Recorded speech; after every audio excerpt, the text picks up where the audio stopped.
Colleagues, welcome to this second part of the three-part series of my discussion on regional integration.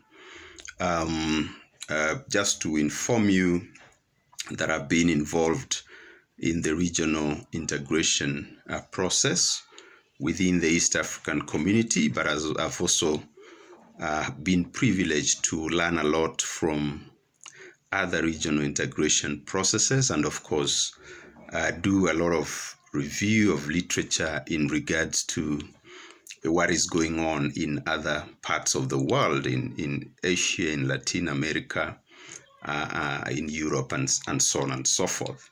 And so in my first video, I had promised to just introduce some of the literature, the books that I have here in my library.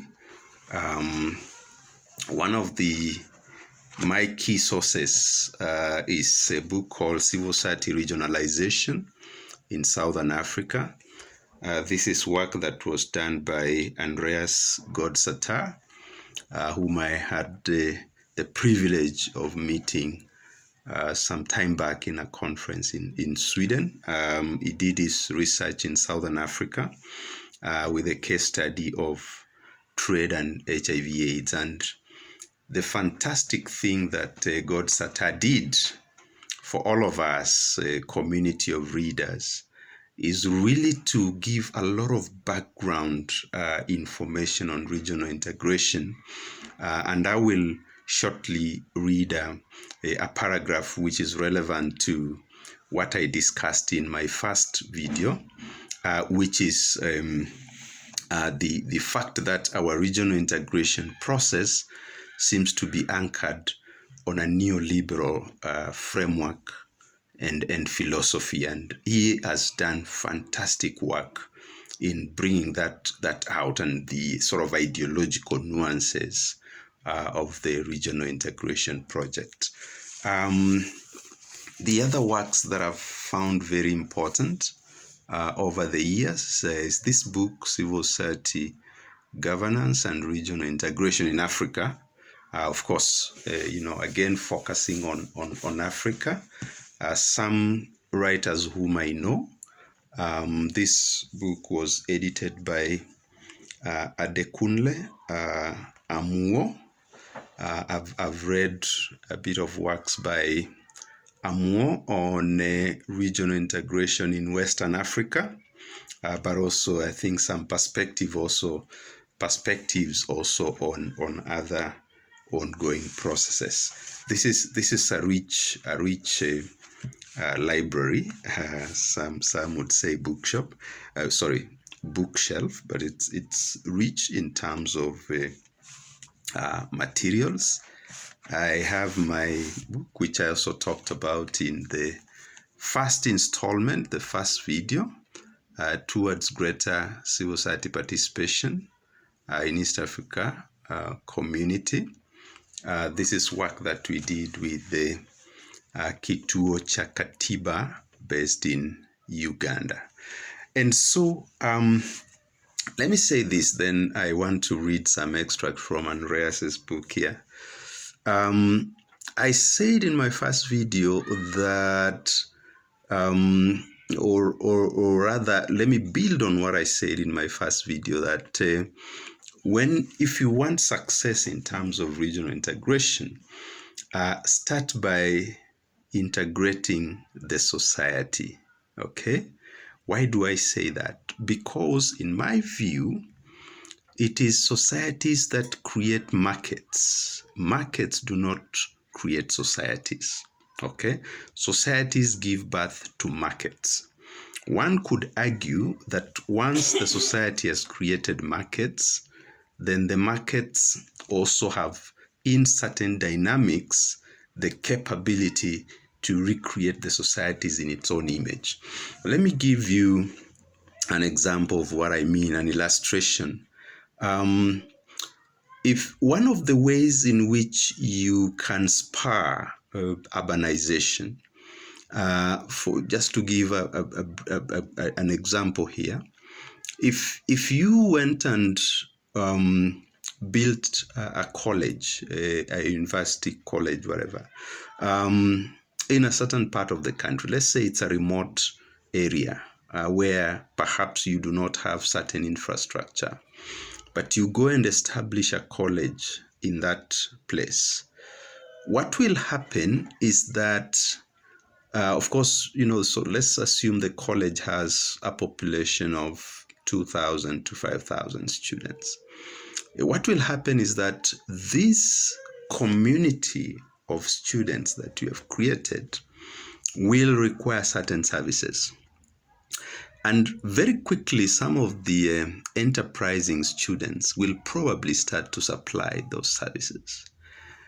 A market will begin to emerge because of demand, all right? So a market will begin to emerge to supply the services and the goods that the community of students that you've established, this society that you've established, will require.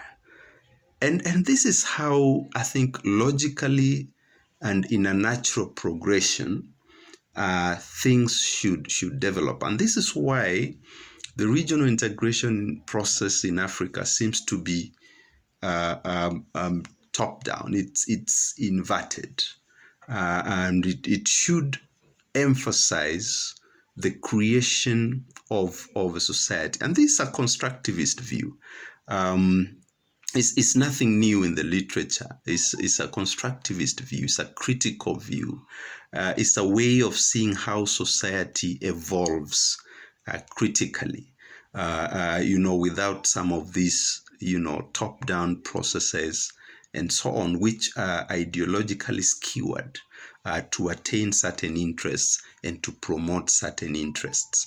Now, let me just read this paragraph that I wanted to read from Godsattar's analysis, and it basically speaks a little more to the neoliberal construction of Africa's regional integration process.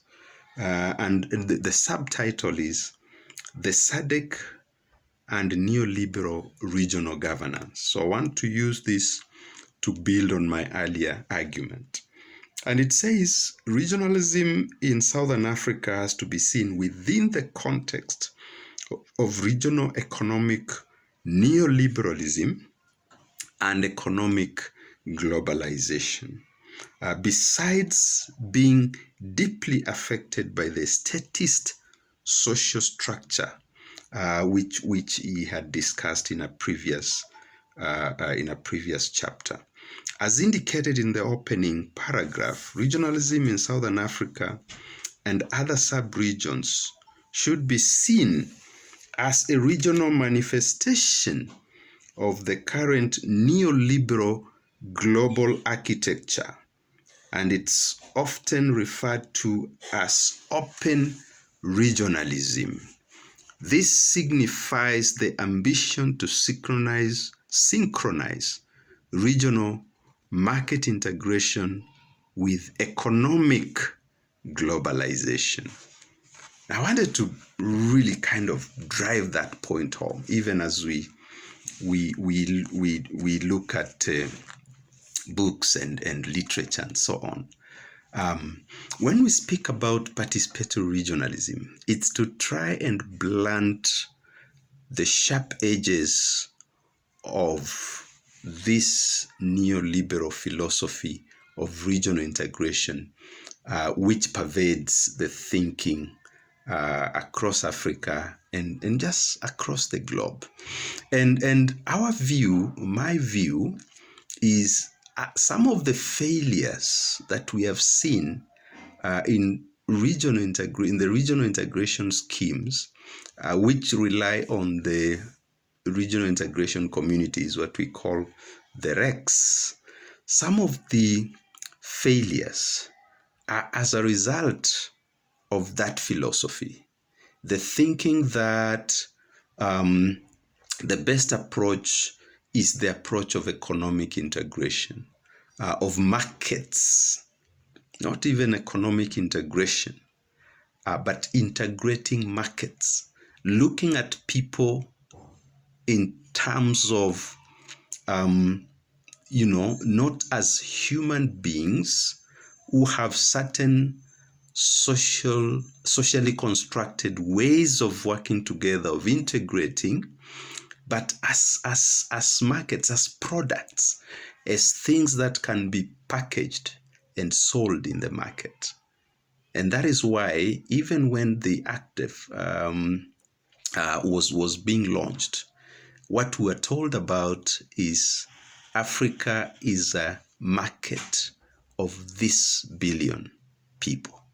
So a rethink and a reset are required. Ladies and gentlemen, that is my second installment in my continuing work on regional integration with a focus on Africa and the East African community. Here we encourage people to read, and particularly the young people who are really the future of this continent. Remember, there is no life